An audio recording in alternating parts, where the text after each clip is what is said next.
The document that changed everything was not a royal decree. It was not an announcement made from the steps of a palace.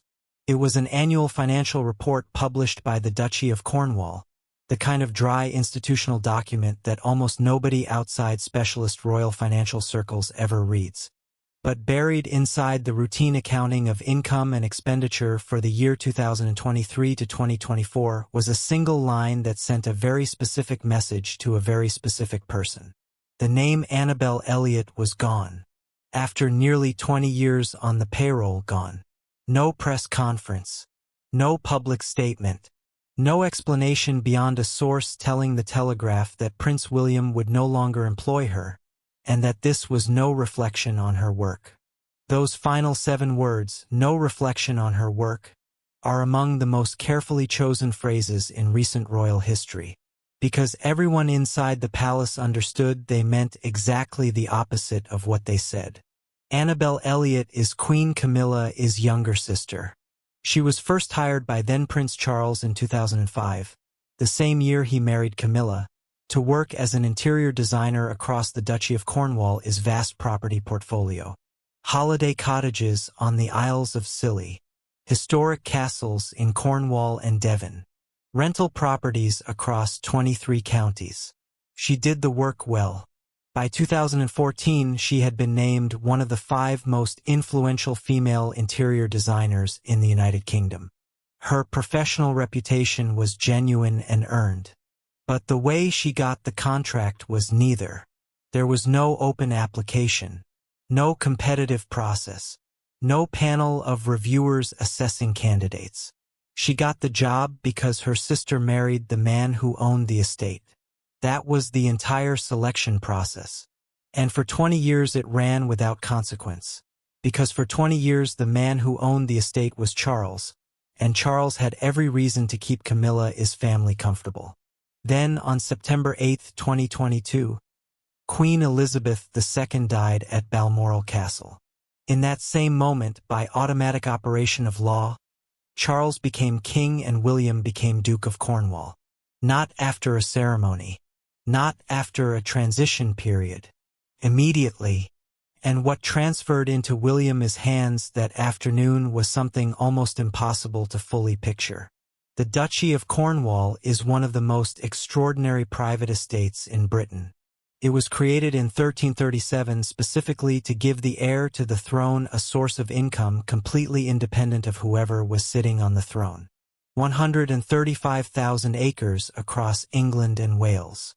The Isles of Scilly, half of Dartmoor, historic castles, working farms, tenant properties, holiday cottages, and carefully managed investment portfolios. Worth over $1.2 billion. Generating an annual income that by 2025 had reached approximately £23 million. Every property, every tenant, every contract, every name on the payroll, all of it transferred to William in an instant. And one of the first things he did with that power was open the accounts and look at what his father had built. What he found was an estate that had been shaped, in part, around Camilla's comfort. Her sister on the payroll for nearly 2 decades. Contracts arranged not through competitive process but through the specific fact of family connection to the woman Charles had chosen to marry. William did not make a speech about it. He did not call anyone. He simply did not renew the arrangement. And then he went a step further that made the message unmistakable. He appointed 2 of his own personal friends to advisory roles on the Duchy Council, Harry Aubrey Fletcher, who is godfather to his youngest son Louis, and William Van Cutsem, who is godfather to his eldest son George. Out went Camilla's family. In came William's people. The replacement was as deliberate as the removal. A source described William's broader intention as cutting away the royal hangers-on and reducing the lavish spending his father had built up while managing the estate.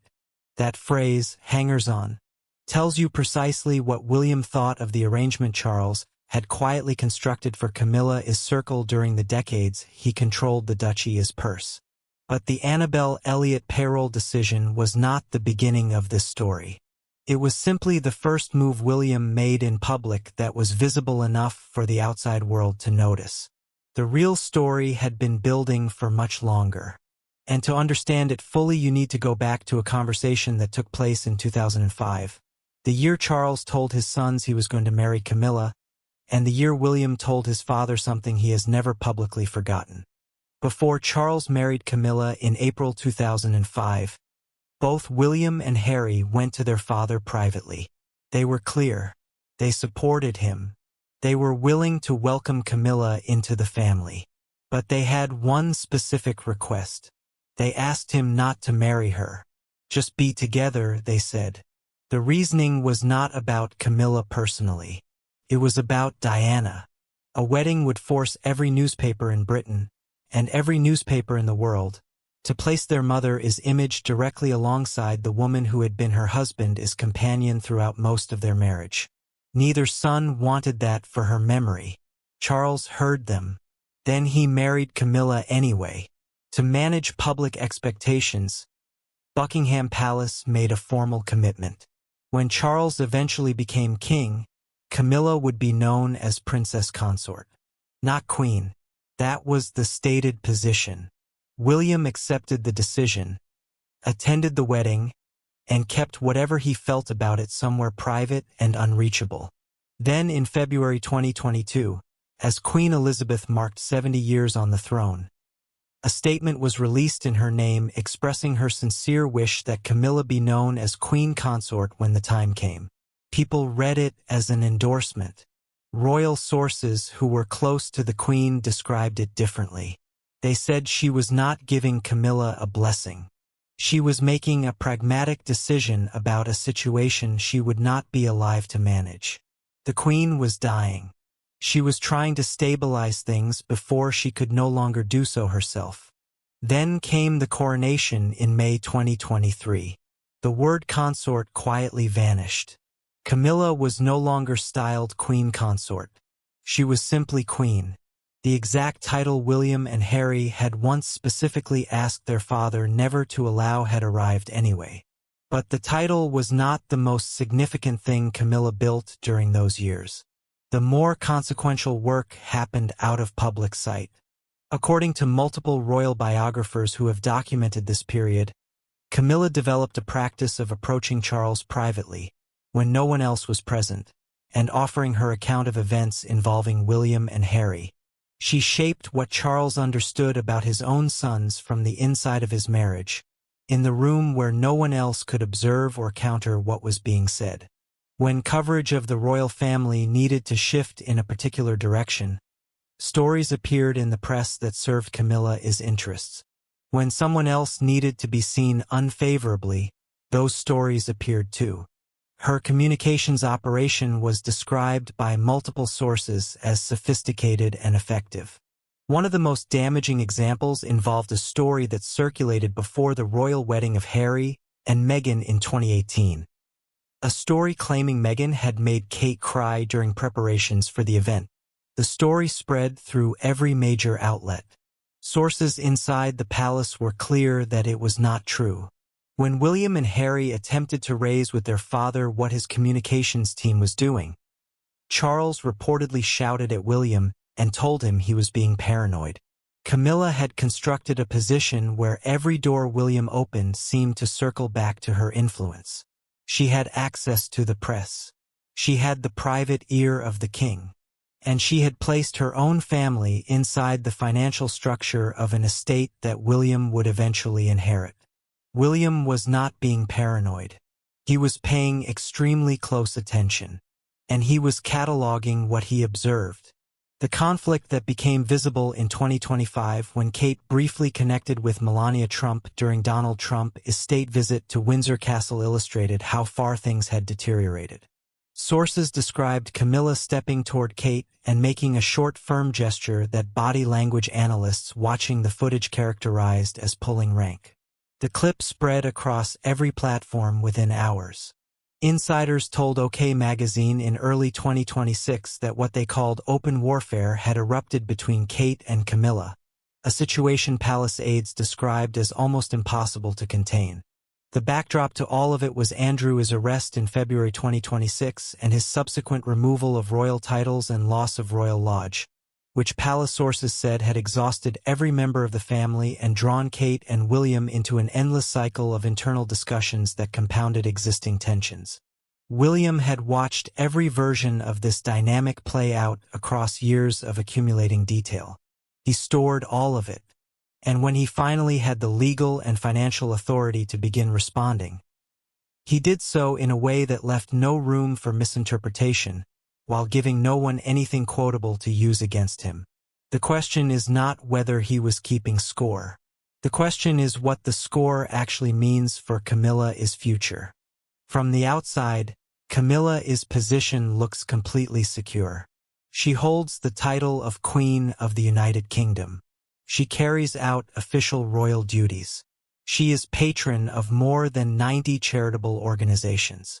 She lives between Buckingham Palace, Clarence House, and the private royal estates at Sandringham and Balmoral. The apparatus of royal life surrounds her completely.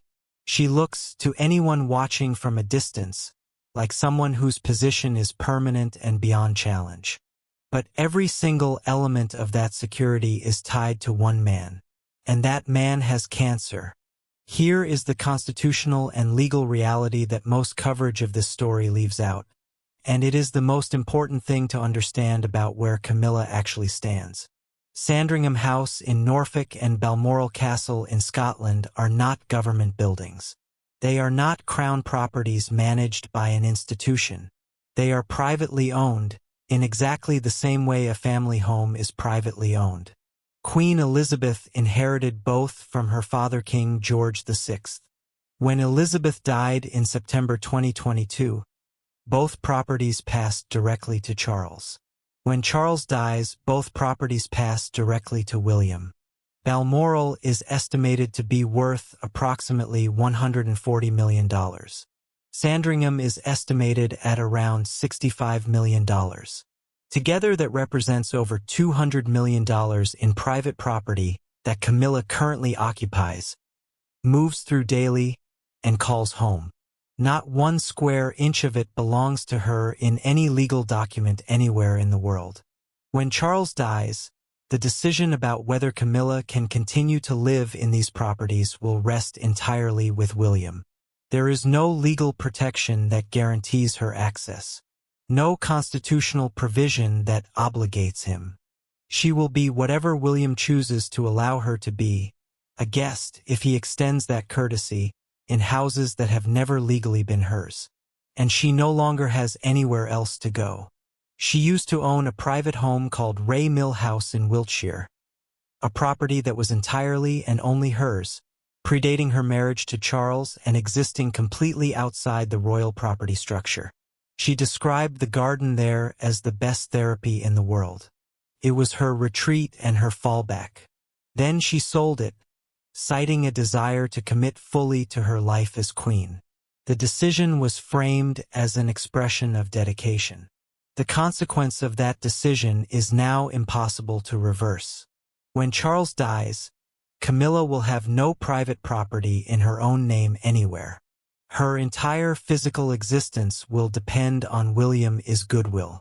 The title question compounds this. When William becomes king, Camilla loses the title of queen, passes to Catherine. Camilla's historically appropriate designation would be Queen Dowager, the widow of a king, a title not held by any royal since the mid-1800s. She would have no constitutional role, no automatic access to palace resources, no guaranteed place in the working structure of the institution she spent 20 years carefully positioning herself inside.